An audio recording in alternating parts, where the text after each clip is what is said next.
Alright, let's get this going. There we go. Good morning, everyone. I'm Martin-Frey here, founder and CEO of Homeless to Independence, Inc.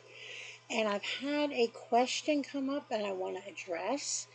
This is for everybody, of course. And the question was about our volunteer opportunities with Homeless to Independence.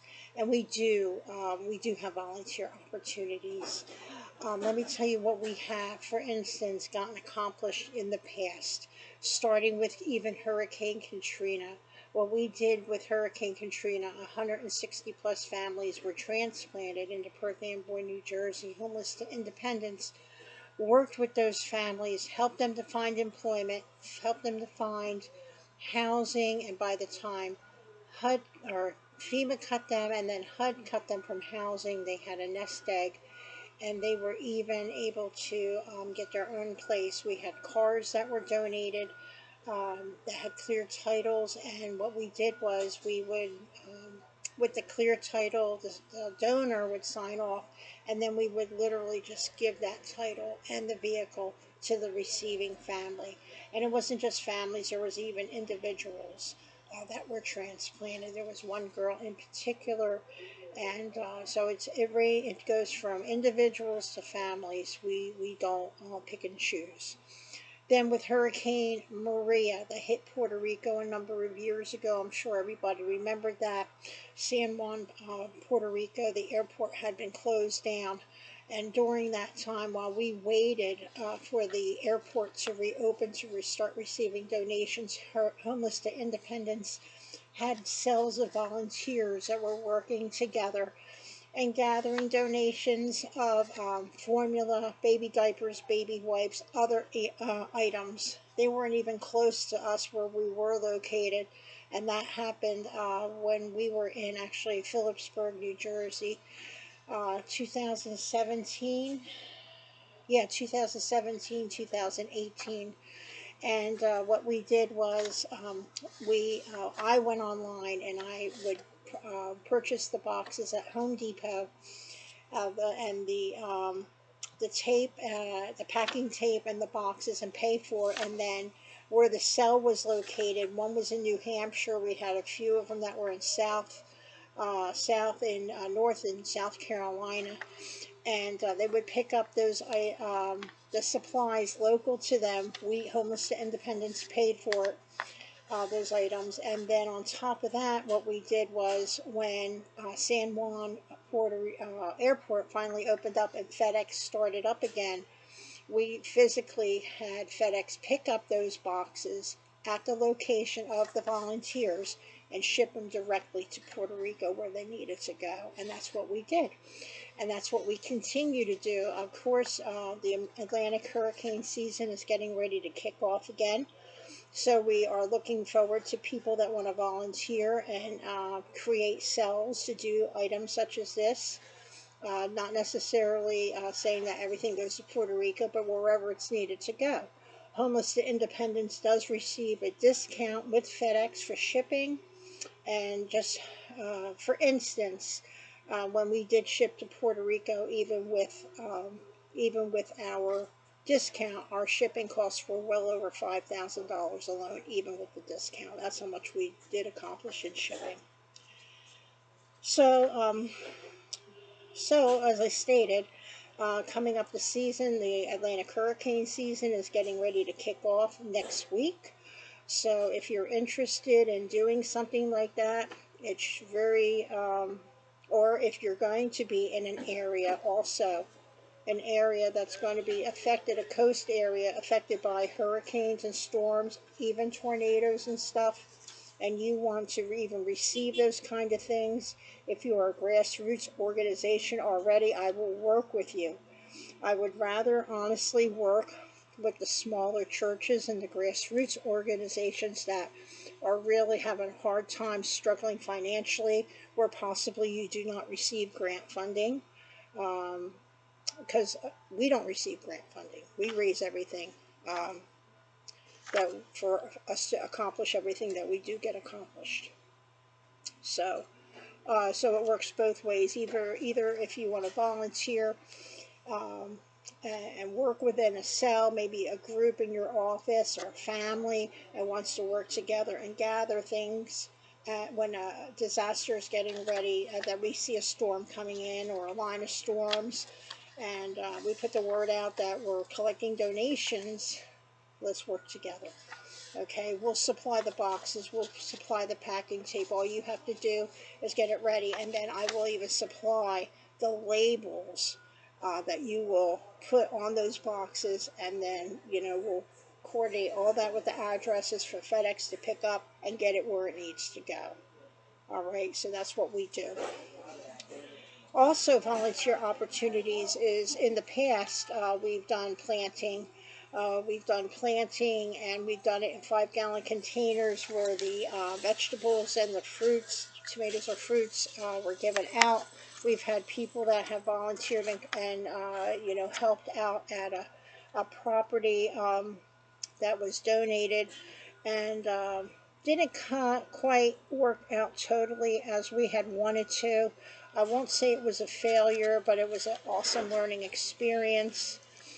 So we will, when we get our Plant a Seed of Hope project getting up there and going, we're going to need volunteers to help water and prune and pick and get baskets and boxes of the produce ready to be distributed, because part of that project is that the produce is not going to be sold. It's going to be given out to grassroots, like pantries and soup kitchens and shelters that feed their folks that are staying at the shelter, to help them sustain better and eat better overall. So we will need volunteers for that project also. We hope to have a piece of property within the next 5 months. That is my goal. We are raising funds for that project, and if you have any questions, please feel free to reach out to me with regards to that. Okay, another thing that we do that we need volunteers for is every October 1st, and this is our 19th year coming up, October 1st of 2023, through the last day of February. I don't know if it's a leap year, that's why I say it like that. The last day of February of every year, we have a multi-state winter outerwear drive, and we are literally from October, well, actually we started in October 1st of every year, but that's 3 days, Mondays, Tuesdays, and Thursdays. But come November 1st through the last day of February, we're on the road in 5 states, 4 days a week. So we're going to need people to help not distribute, but the outerwear that is collected and stored on, like right now I'm already storing for next winter. I always do that.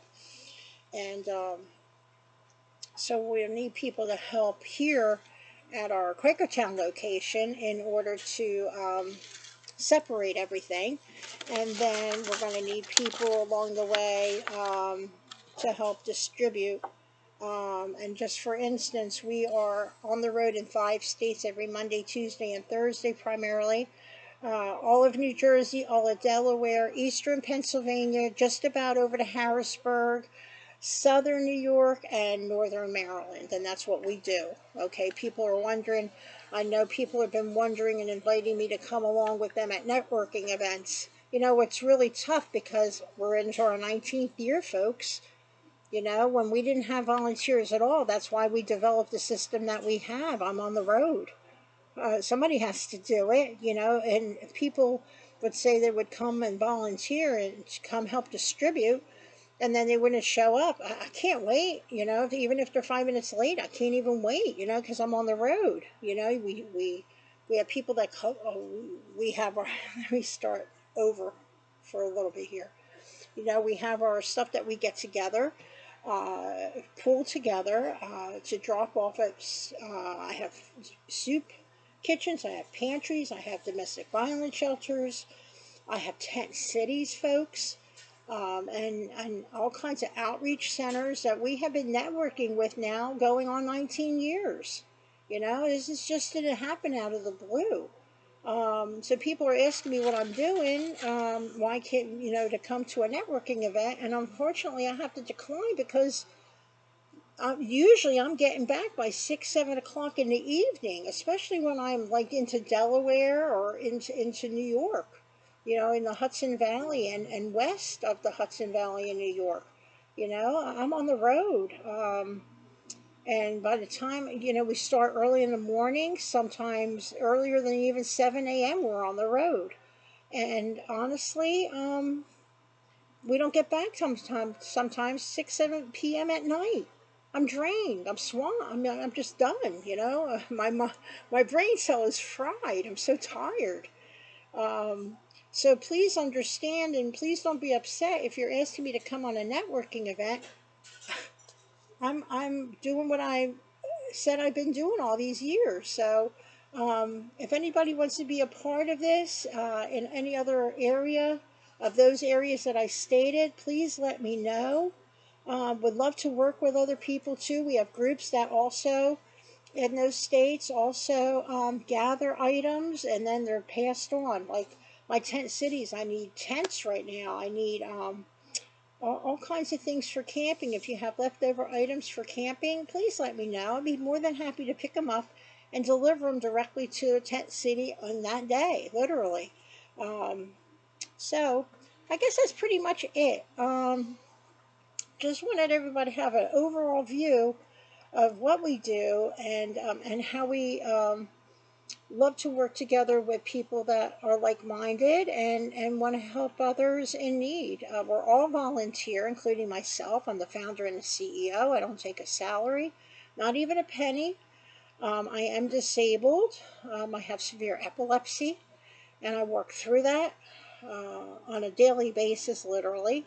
And we get no grant funding. We raise all our own funds. So anybody that wants to help out in that direction, it would be greatly appreciated. I have gas apps, gasoline apps to help us save money on gas. I make our pennies squeal. Every penny that we get, every penny that we get for anything that we sell in our 2 thrift stores or online on our eBay store. And I truly appreciate everyone, and I thank you for letting me bend y'all's ear. Okay, so that's pretty much it. If you want to be a part of this, let me know. Email me at ian@homeless2independence.org. It'll be down below in the description. I thank you all very much, and safe travels, blessings, and we'll talk soon. Have a great day. Bye-bye now.